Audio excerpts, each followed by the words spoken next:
আসসালামু আলাইকুম ওয়া রাহমাতুল্লাহি তাআলা ওয়া বারাকাতুহু। আলহামদুলিল্লাহ ওয়াসসালাতু ওয়াসসালামু আলা রাসূলিল্লাহ ওয়া আলা আলিহি ওয়া আসহাবিহি ওয়া আহলি বাইতিহি আজমাইন, আম্মা বাদ। সুপ্রিয় দর্শক, কাছে কিংবা দূরে, বিশ্বজুড়ে বাংলা ভাষাভাষী যারা যেখান থেকে দেখছেন, আপনাদের প্রিয় চ্যানেল এসিটিভির পর্দায় মুনতাহা হিস্ট্রি নিবেদিত বরকতময় মাহে Ramadan, powered by Aziz plastic limited, co-sponsored by BRB এবং হুমাম ল্যান্ড ডেভেলপমেন্ট।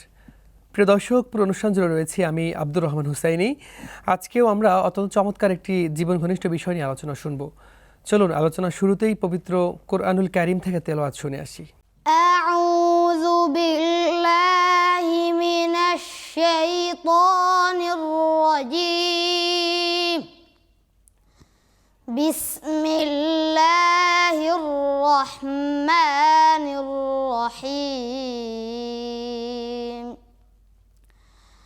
أذلك خير نزلا أم شجرة الزقوم إنا جعلناها فتنة للظالمين إنها شجرة تخرج في أصل الجحيم طلعها كأنه رؤوس الشياطين فإنهم لآكلون منها فمالئون منها البطون ثم إن لهم عليها لشوبا من حميم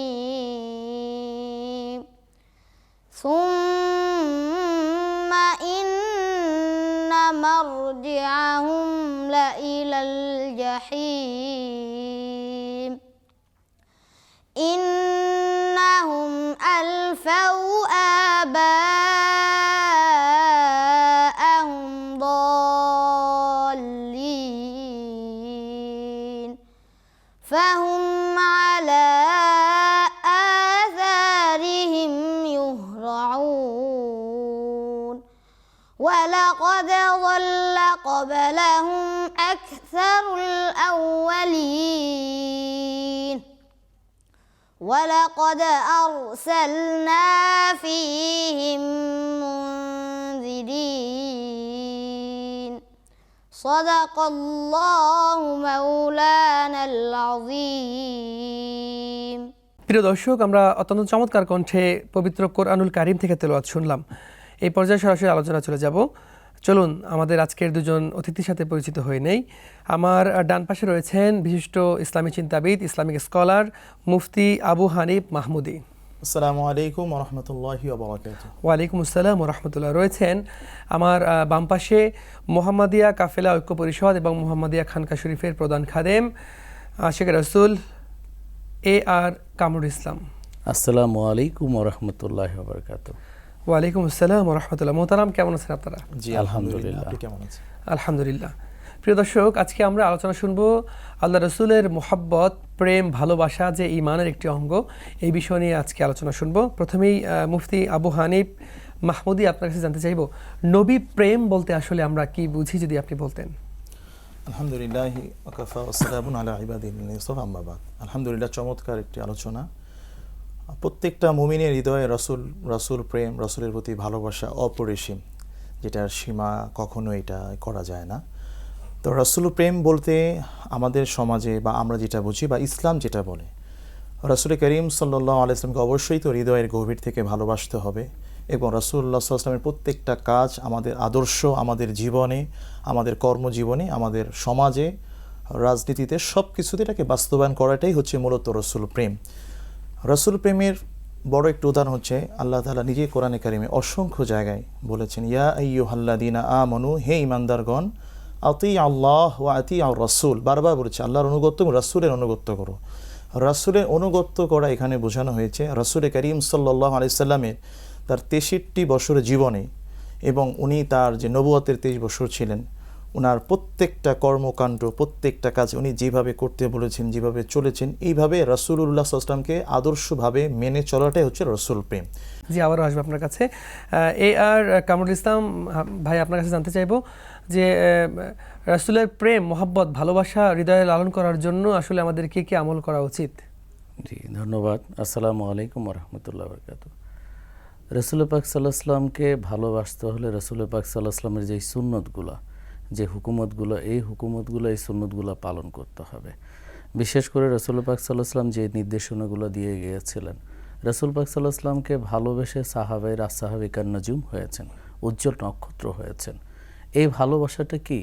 এই ভালোবাসাটা রসুল পাক সাল্লাল্লাহু আলাইহি ওয়াসাল্লামকে নিজের জীবনের চেয়েও, নিজের স্ত্রী, সন্তান, জানমান সব কিছু রসুল পাক সাল্লাল্লাহু আলাইহি ওয়াসাল্লামের কদমে সঁপে দিয়ে রসুল পাক সাল্লাল্লাহু আলাইহি ওয়াসাল্লামের কাছে আনুগত্য করে ওনাকে যখন মেনেছিল, মেনে যখন লা ইলাহা ইল্লাল্লাহু মুহাম্মাদুর রাসূলুল্লাহ, আমি একটু এড করতে চাই, যেমনটা আল্লাহ রাসূল বলছেন, লা ইউমিনু আহাদুকুম হাত্তা আকুনা আহাব্বা ইলাইহি মিন ওয়ালিদিহি ওয়া ওয়ালাদিহি ওয়ান নাসি আজমাইন। পৃথিবীর সব কিছু থেকে, আমার সন্তান, আমার ছেলে মেয়ে, আমার সম্পত্তি, আমার যা কিছু আছে সব কিছু থেকে নবীজিকে যতক্ষণ না বেশি ভালোবাসতে না পারবো, জি, লা ইউমিনু আহাদুকুম, না এজন্যই সাবধান করেছেন যে ঈমানদারই হওয়া যাবে না, হওয়া যাবে না। এজন্যই রসুল পাক সাল্লাল্লাহু আলাইহি ওয়াসাল্লামকে সব কিছুর চেয়ে ভালোবেসে যখন রসুল পাক সাল্লাল্লাহু আলাইহি ওয়াসাল্লামের হুকুম নিজের চরিত্র বাস্তবায়ন করেছে, তারাই সাহাবীর মর্যাদা হয়েছে, তারা সাহাবীর মর্যাদা অর্জন করেছে। আমি যদি চরিত্রটা রসুল পাক সাল্লাল্লাহু আলাইহি ওয়াসাল্লামের হুকুমে বাস্তবায়ন করতে না পারি, আমার চরিত্রে যদি মানুষ কোনো উপকার না পায়, রসুলের গ্রাণ না পায়, আমাকে দেখলে যখন মানুষ বললো যে এই দেখো একজন উম্মত যাচ্ছে যাকে দেখলে রসুলের কথা স্মরণ হয়, আমাকে দেখলে একজন মানুষ বলবে দেখো তারা ইসলাম ধর্ম কি জিনিস, কত শান্তির ধর্ম, এই ইসলামের ছায়াতলে এসে মানুষ শান্তিতে থাকতে পারে, এটা কখন আমার চরিত্রে, আমার পোশাক আশাকে, একটা মানুষকে দেখলেই যেন মনে হয় যে আল্লাহর নবীর উম্মত, উম্মত। জি, সত্য। এটা যখন আমার নাই হয় তাহলে সে কিভাবে আশিক, তখন আমি যত আমলই করি না কেন, আমি যত ইবাদত করি না কেন, যেমন আমাদের এই রমজান মাসে আমল হচ্ছে, ইবাদত হচ্ছে, কিন্তু চরিত্র যদি পরিবর্তন না হয়, এই আমল কতটুকু কাজে আসবে আল্লাহ রাব্বুল আলামিন ভালোই জানেন। জি, ধন্যবাদ মোহতারাম। আপনাদের কাছে আবারও আসবো। প্রিয় দর্শক, আপনারা দেখছেন মুনতাহা স্টিল নিবেদিত বরকতময় মাহে রমজান অনুষ্ঠান। সময় হয়েছে ছোট্ট একটা বিরতির পরে আবারও ফিরে আসবো। সে পর্যন্ত আমাদের সঙ্গেই থাকুন।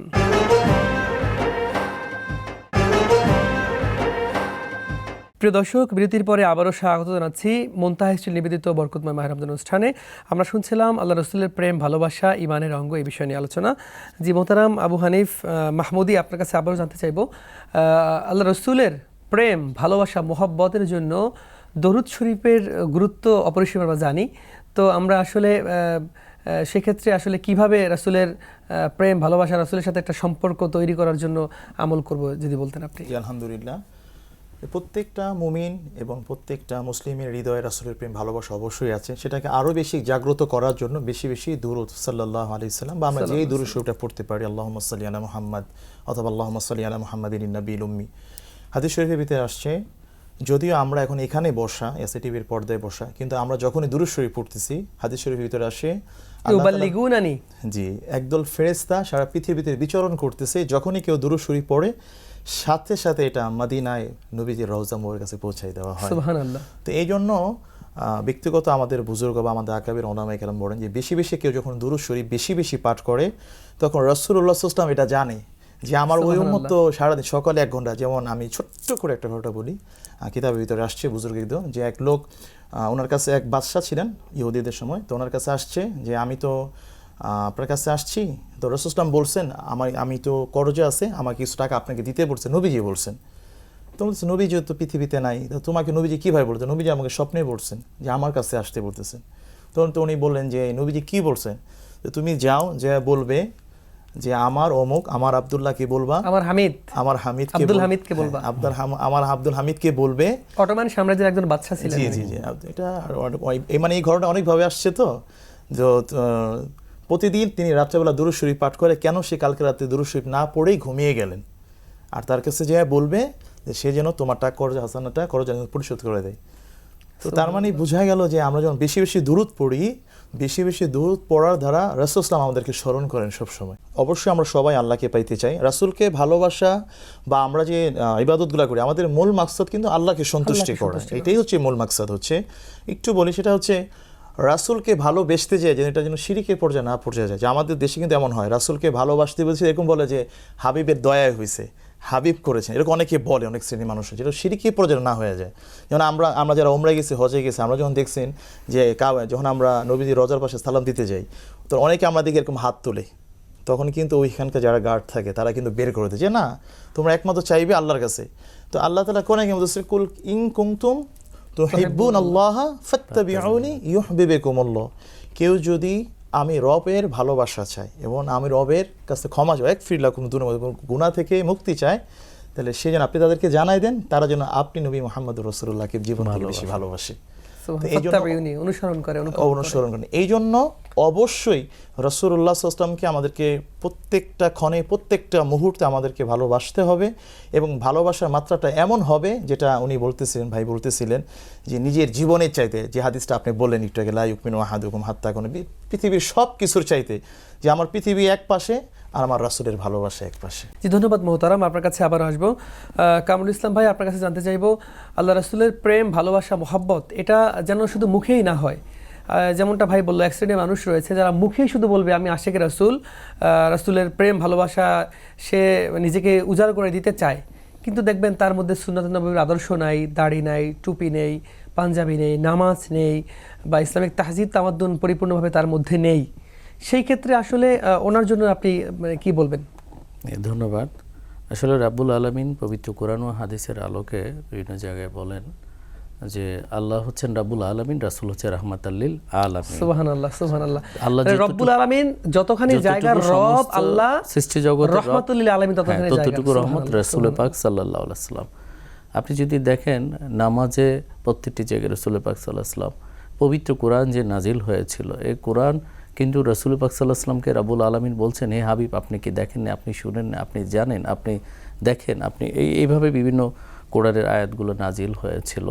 এরপরে আল্লাহ রাসূল পাক সাল্লাল্লাহু আলাইহি ওয়াসাল্লামের ভালোবাসার যে বিষয়টা, আল্লাহ রাব্বুল আলামিন বলেন, তোমরা যদি আমাকে ভালোবাসতে চাও, আমাকে পেতে চাও, আমার হাবিবকে ভালোবাসো, আমি তোমাদেরকে ভালোবাসবো। রাসূল পাক সাল্লাল্লাহু আলাইহি ওয়াসাল্লামের যে সুন্নত, আমার এই সুন্নতে দেখেন, আপনি যখন সুন্দর পোশাক পরিধান করেন, আপনি পোশাক পরিধানের পরে একটা সাধারণ মানুষ কিন্তু আপনাকে দেখলে সালাম দিবে, আপনাকে শ্রদ্ধা করবে, কারণ আপনার ভিতরে ইসলামী শরীয়ত আছে, রাসূলের সুন্নত আছে। দেখেন এই যে সালাম এবং শ্রদ্ধাটা পাওয়া, এটা একটা পোশাকের কারণে। এই পোশাককেও আপনি অবহেলা করতে পারেন না। আল্লাহ রাব্বুল আলামিন বলেন যে আমি সুন্দরকে পছন্দ করি, সুন্দর পোশাক, এই জন্য হাদিস শরীফে আসছে যে সুন্দর পোশাক পরে নামাজ পড়তে যাও। হ্যাঁ, আসল পোশাক কিন্তু তাকওয়া। তো সেই জন্য আপনি সুন্দর পোশাক পরিধান করতে হবে, আপনার শরীয়তের যে বিধিবিধান সেগুলো আপনাকে মানতে হবে। আপনি যদি সেটা না মানেন, আপনি অন্যটা মানলেন। মহব্বত কি? আমি রাসূলকে ভালোবেসে না খেয়ে থাকলাম, আমি রাসূলকে ভালোবেসে আমি নামাজ পড়লাম না, কিন্তু রাসূলকে ভালোবাসলাম, আমি দুরূদ শরীফ পাঠ করলাম। তাহলে কি হলো? আপনি একটা পালন করে আরেকটা পালন করলেন না, হবে না। আপনাকে শরীয়ত মারফত, মারফত থেকে শরীয়ত, শরীয়ত থেকে মারফত, অর্থাৎ দোনোটাই আপনাকে পালন করতে হবে সমন্বয় করে। এমন ইবাদত করা যাবে না যে ইবাদতে আরেকজনের ক্ষতি হচ্ছে, আবার এমন ইবাদত করা যাবে না যে ইবাদত মহব্বত করতে যায় সেটাও একটা ইবাদত, মহব্বতটাও কিন্তু একটা ইবাদত। রাসূলকে ভালোবাসা মহব্বত ইবাদত। আমার ভাই যে একটু আগে বললেন রাসূলের স্মরণে, এই যে রাসূল পাক সাল্লাল্লাহু আলাইহি ওয়াসাল্লামকে স্মরণ করা মানে রাসূল পাক সাল্লাল্লাহু আলাইহি ওয়াসাল্লাম আপনাকে স্মরণে রাখা, তিনি আপনাকে স্মরণ রাখলেন। তিনি রাসূলের স্মরণ তো আল্লাহই বাড়িয়েছেন, আল্লাহ বাড়িয়েছেন। জি জি জি, আসবো আবারও, আমাদের বিরতির সময় হয়েছে। প্রিয় দর্শক, আপনারা দেখছেন মুনতাহা হিস্ট্রি নিবেদিত বরকতময় মাহে রমজান অনুষ্ঠান। আমরা ফিরবো ছোট্ট একটি বিরতির পরে, সে পর্যন্ত আমাদের সঙ্গেই থাকুন।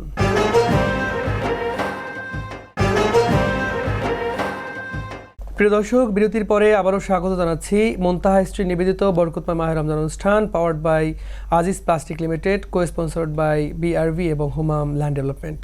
প্রিয় দর্শক, আমরা শুনছিলাম আল্লাহ রাসূলের প্রেম, ভালোবাসা, মহব্বত নিয়ে আলোচনা। মুফতি আবু হানিফ মাহমুদি, আপনার কাছে জানতে চাইব, আল্লাহ রাব্বুল আলামিন বলছেন ওয়ারাফা'না লাকা যিকরাক, হাবিব আমার, বন্ধু আমার, আপনার জিকির, আপনার স্মরণ, আপনার শান, মান, ইজ্জতকে আমি আল্লাহ অনেক বেশি বুলন্দ করে দিয়েছি, বাড়িয়ে দিয়েছি। কি কিভাবে বাড়িয়েছেন যদি একটু বলেন। তা আমরা সবাই জানি যে রাসূলুল্লাহ সাল্লামের কোনো কিন্তু ছেলে সন্তান ছিল না, একজন ছেলে সন্তান ছিল যেটা ছোট বয়সেই ইন্তেকাল করেন। তো এই ঘটনার পরে আবু লাহাব কিন্তু মক্কার সমস্ত মানুষকে একত্রিত করেন, জড়িত করেন এবং বলে যে তোমরা রাসূলুল্লাহ সাল্লাল্লাহু আলাইহি ওয়াসাল্লামকে নবীজিকে মহাব্বতকে নিয়ে চিন্তা করো না, কারণ তার কোনো সন্তান নেই, তার কোনো ছেলে নেই, তার কোনো ঔরস জাত নেই, অর্থাৎ সে আমরা জানি যে বংশপরায়ণপণ, ছেলে না থাকলে সেটা খুব কম হয়। তো যেহেতু নবীজির মোহাম্মদের কোনো ছেলে নাই, অস্তিত্ব বিলীন হয়ে যাবে। তখন আল্লাহ তাআলা কিন্তু সূরা কাউসার নাজিল করেন, ইন্না আতাইনাকাল কাউসার। জিবরাইল আমিন বলেছেন, ইয়া রাসূলুল্লাহ আপনি মন খারাপ করবেন না, আপনাকে হাউজে কাউসার দান করা হবে। ফাসাল্লি লিরাব্বিকা ওয়ানহার, আপনি নির্বিঘ্নে ইবাদত করুন, নামাজ পড়ুন। ইন্না শানিয়াকা হুয়াল আবতার, যারা আপনাকে নির্বংশ বলেছে তারাই নির্বংশ হয়ে যাবে। আজকে দেখেন আলহামদুলিল্লাহ সারা পৃথিবীতে সব জায়গায় নবীজি সাল্লাল্লাহু জয়গান, যে তায়েফে নবীজিকে কষ্ট দিয়েছিল সেই তায়েফের মানুষ দুরূদ শরীফ পড়েন। এই জন্য রাসূলুল্লাহের ইজ্জত এত বেশি বাড়ছে, শুধু যে ধনীদের মাঝে না, সব শ্রেণীর মানুষের কাছে। পৃথিবীতে এমন কোনো ন্যানো সেকেন্ড সময় মনে হয় যায় না যেই সময়টা আল্লাহ রসুলের নামের দরুদ কিংবা রাসূলের রেসালাতের স্লোগান না হয় না। কারণ নামাজের মধ্যে তো আমরা পড়ি আল্লাহ রাব্বুল আলামিন মানে কিভাবে তার জিকিরকে বাড়িয়েছেন, হাইসুমা ইযা যুকিরতু যুকিরতা মাই, যখন আল্লাহকে আমরা স্মরণ করি তখন কিন্তু নবীজিকেও তো আমরা স্মরণ করি। কালেমার মধ্যে লা ইলাহা ইল্লাল্লাহ মুহাম্মাদুর রাসূলুল্লাহ, আযানের মধ্যে আশহাদু আল্লা ইলাহা ইল্লাল্লাহ, এরপরে আশহাদু আন্না মুহাম্মাদুর রাসূলুল্লাহ, ইকামতের মধ্যে, নামাজের মধ্যে তো আল্লাহ রাসূলকে সালাম না দিলে নামাজই হচ্ছে না। আপনি যে কোনো দুরূদ শরীফ, যেরকম আমরা একটা হাদিস শরীফে আসছে সাল্লাল্লাহু আলাইহি ওয়াসাল্লাম, এটা কি দুরূদ? এটা কিন্তু সবচেয়ে ছোট, শুধু আমি বলি আমাদের আল্লাহুম্মা সাল্লি আলা মুহাম্মাদ দুরূদ, যে আমি আমার অনেক মুসল্লি আলহামদুলিল্লাহ তারা শুধু এই আমল করে প্রিয় নবীজি সাল্লাল্লাহু আলাইহি ওয়াসাল্লামকে স্বপ্ন দেখছেন আলহামদুলিল্লাহ। সুবহানাল্লাহ, সুবহানাল্লাহ। তো আমার কাছে এসে জি ধন্যবাদ মোহতারাম, আমাদের সময় শেষ হয়ে গিয়েছে।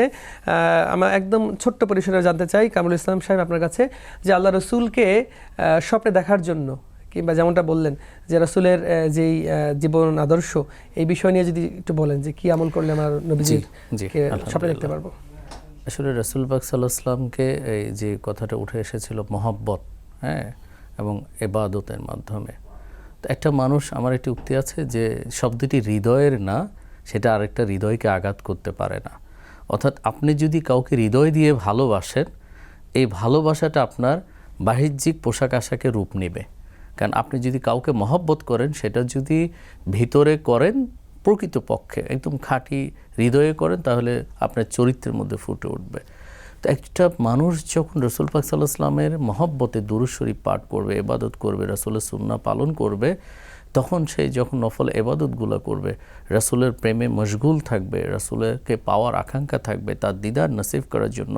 কারণ যে ব্যক্তি রাসূল সাল্লাল্লাহু আলাইহি ওয়াসাল্লামকে স্বপ্নে মোরাকাবায় দেখেছেন, তার জন্য কিন্তু শাস্তি কমে যায়, দোজখের আগুন হাদিস শরীফে হারাম হয়ে যায়, এবং সে সত্যি রাসূল পাক সাল্লাল্লাহু আলাইহি ওয়াসাল্লামের সুরত দেখেছেন, নবীর নুরানি চেহারা মোবারক দেখেছেন। তো দেখতে হলে অবশ্যই তাকে সুন্নত পালন করতে হবে, অবশ্যই তাকে বেশি বেশি মোরাকাবা এবং বেশি বেশি নফল ইবাদত করতে হবে, দুরূদ শরীফ পাঠ করতে হবে। রাসূল পাক সাল্লাল্লাহু আলাইহি ওয়াসাল্লামের সাথে কথোপকথন যদি প্রকৃত বান্দা মানে প্রকৃত মুমিন হয়, উম্মত হয়, রাসূলের সুন্নত পালন করে, তার সাথেও রাসূল পাক সাল্লাল্লাহু আলাইহি ওয়াসাল্লামের সেই সাক্ষাৎ, সেই কথাবার্তা হয়, সেটা কিন্তু জাহিরিতে নয়, স্বপ্নে মোরাকাবায় বিভিন্নভাবে হয়ে থাকে। জি ধন্যবাদ মোহতারাম, অত্যন্ত চমৎকার আলোচনা করেছেন, দুজনকে অনেক অনেক মোবারকবাদ জানাচ্ছি। প্রিয় দর্শক, দেখতে দেখতে আমাদের সময় ফুরিয়ে এসেছে। আপনারা দেখছেন মুনতাহির নিবেদিত বরকতময় মাহে অনুষ্ঠান, powered by Aziz plastic limited, co-sponsored by BRV এবং হুমাম ল্যান্ড ডেভেলপমেন্ট। সময় ফুরিয়ে এসেছে, যাওয়ার আগে একটি ইসলামী সঙ্গীত শুনতে শুনতে বিদায় হব। দেখা হবে আগামী পর্বে, সে পর্যন্ত ভালো থাকুন, সুস্থ থাকুন, সুন্দর থাকুন। আসসালামু আলাইকুম। করেছি যে কত পাপ নেই পরিমাণ, না বুঝে মরিচিকায় দিয়েছি যে ঝাঁ, আবেগের মরু পথে ভুল সবিধা, কাঁটা দিয়ে ক্ষত হয়েও পাইনি গোলা। করেছি যে কত পাপ নেই পরিমাণ, না বুঝে মরিচিকায় দিয়েছি যে ঝাঁ, আবেগের মরু পথে ভুল সবিধা, কাঁটা দিয়ে ক্ষত হয়েও পাইনি গোলা প্রশান্ত প্রফুল্ল মন এখন দহনে পুড়ে ছাই প্রজ্ঞাময় তুমি ছাড়া বোঝার কেহ নাই প্রশান্ত প্রফুল্ল মন দহনে পুড়ে ছাই প্রজ্ঞাময় তুমি ছাড়া বোঝার কেহ নাই পাপিষ্ঠ অন্তরে দেখি যত নিষিদ্ধ স্বপন অবশেষে বুঝছি আল্লাহ তুমি আপন করেছি যে কত পাপ নেই পরিমাণ না বুঝে মরিচিকায় দিয়েছি যে ঝাঁ